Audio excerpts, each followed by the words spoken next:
কি সুন্দর দৃশ্য, তাই না? যতদূর চোখ যায় সব কিছু সবুজ, তার মধ্যে রয়েছে অনেক অনেক পাহাড়, আর এই অপরূপ দৃশ্যের মাঝে হেঁটে যাচ্ছে কিছু ঘোড়া। এমন সিনারিগুলো কিসে দেখা যায় বলুন তো? নাটক, সিনেমা কিংবা বইয়ের দৃশ্যের পাতায়, কিন্তু কাশ্মীর গেলে আপনি নিজ চোখে এই সব কিছু একবারে দেখতে পাবেন।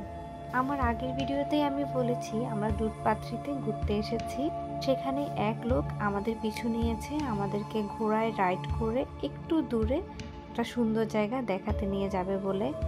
অনেক বেশি ভয় পাওয়ার কারণে প্রথমত আমি রাজি হচ্ছিলাম না। পরবর্তীতে ভাবলাম পরদিন যেহেতু আমাকে ঘোড়ায় উঠতেই হবে, তাহলে আজকে একটু প্র্যাকটিস করেই নেই।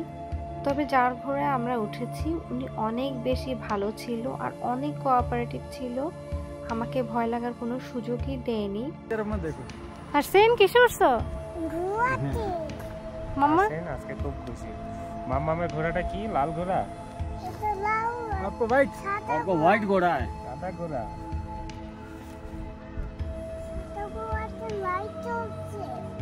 উনি পুরোটা সময় একদম ঘোড়া ধরে ধরে আমাদেরকে রাইড করাচ্ছিলেন। বেশিরভাগ রাস্তাগুলো ভয় ছিল না, কিছু কিছু জায়গায় একটু ভয় লাগছিল, কারণ একদম পাহাড়ের মধ্য দিয়ে যেহেতু যাচ্ছে, সুতরাং ভয় লাগাটাই স্বাভাবিক। আমি আমার প্রায় অনেক ভিডিওতেই বলেছি আমি হাইটে অনেক বেশি ভয় পাই, এমনকি আমার পাহাড় অত পছন্দও না। নর্মালি আমার সমুদ্র বা পানি এই রকম দৃশ্যগুলোই বেশি ভাল লাগে, কিন্তু এইবার আমি যখন কাশ্মীর গেলাম আমার কাছে পাহাড়ও অনেক বেশি ভালো লেগেছে, কিন্তু অনেক ভয়ঙ্কর লেগেছে। প্রথমবার যেহেতু ঘোড়ায় উঠেছি সেই ভয়টা আরও দ্বিগুণ হয়ে আমার কাছে ধরা দিয়েছে। প্রথমে যারা ঘোড়া রাইড করে নিয়ে যাচ্ছিল তারা আমাদেরকে বলেছিল মাত্র 10 মিনিটের মধ্যে আমরা লোকেশনে পৌঁছে যাব, কিন্তু অলমোস্ট 30 মিনিট লেগেছে আমাদের এই লোকেশনে পৌঁছাতে। এটা নিঃসন্দেহে অনেক সুন্দর, কিন্তু অনেক বেশি নিচুতে যেতে হবে এই সৌন্দর্যটা ভালো করে উপভোগ করার জন্য, যেটা আমার পক্ষে একেবারেই অসম্ভব।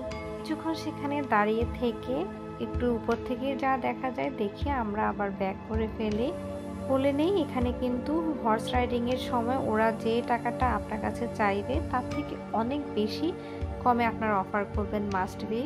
আমাদের কাছে যে টাকাটা ওরা চেয়েছিল তার অর্ধেক দামে আমরা ঘোড়াটাকে ফিক্সড করি। দুধপাথরিতে যাওয়ার রাস্তাটা অনেক সুন্দর ছিল, ড্রাইভারকে বারবারই বলছিলাম যে আমাদেরকে কি এখানে নামাবে কিনা, তো উনি আমাদেরকে বললেন যে ব্যাক করার সময় উনি আমাদেরকে প্লেসগুলো দেখিয়ে নেবে। সেজন্য ব্যাক করার সময় আমরা এই জায়গাটাতে নামি, আর জায়গাটা এত সুন্দর ছিল আপনারা তো ভিডিওতেই দেখতে পাচ্ছেন।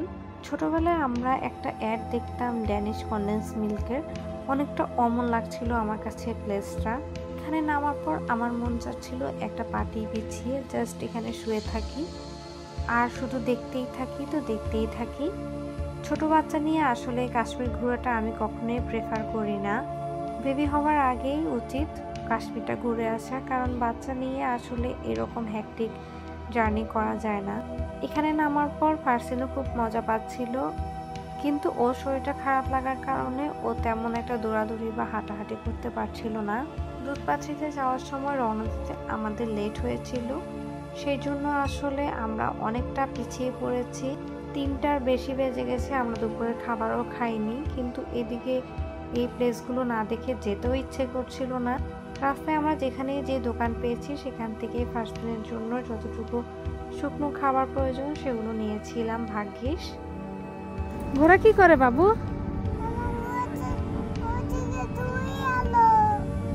কার ঘোড়া? তোমার ঘোড়ার রং কি?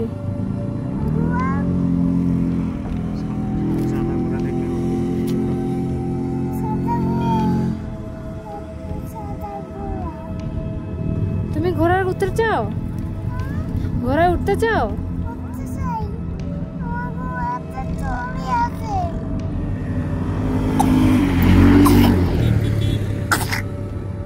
আমাদের ঘোড়ায় চড়াটা কিন্তু একদম সার্থক হয়ে গিয়েছে, কারণ ফারসিন খুবই পছন্দ করেছে ঘোড়ায় চড়তে।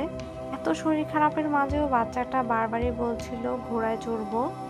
আরও কত সুন্দর সুন্দর কথা যে ও বলছিল, ওর কথাগুলো শুনতেই ভালো লাগছিল যে অনেক বেশি আনন্দ পাচ্ছে। কক্সবাজার আমরা যখন যাই ফারসিনকে নিয়ে ঘুরতে, ওই সময়টাতে ফারসিনের বয়স কম থাকার কারণে ও ও কিন্তু ঘোড়ায় চড়তেই চায়নি, অনেক কান্নাকাটি করেছিল ওকে ঘোড়ায় তুলতে চাওয়ার জন্য। কিন্তু এবার আমাদের 2 দিন ঘোড়ায় ওঠা হয়েছে, 2 দিনই ফারসিন খুব এনজয় করেছে। ফারসিন যে কোনো প্রকার পশু পাখি দেখলে অনেক খুশি হয়, আসলে ছোট বাচ্চারা মেবি এমনই হয়। আমরা শ্রীনগর শহরে এসে গেছি। শ্রীনগরের লোকাল মানুষরা যেখানে থাকে আজকে সেই জায়গাটাতে আমরা যাব, কিছু কেনাকাটাও করব। পরবর্তী ভিডিওতে কোথায় শপিং করতে যাবেন আর কি কি কিনতে পারেন সেগুলো আপনাদের সাথে শেয়ার করব। আপনারা সবাই ভালো থাকবেন, সুস্থ থাকবেন। আল্লাহ হাফেজ।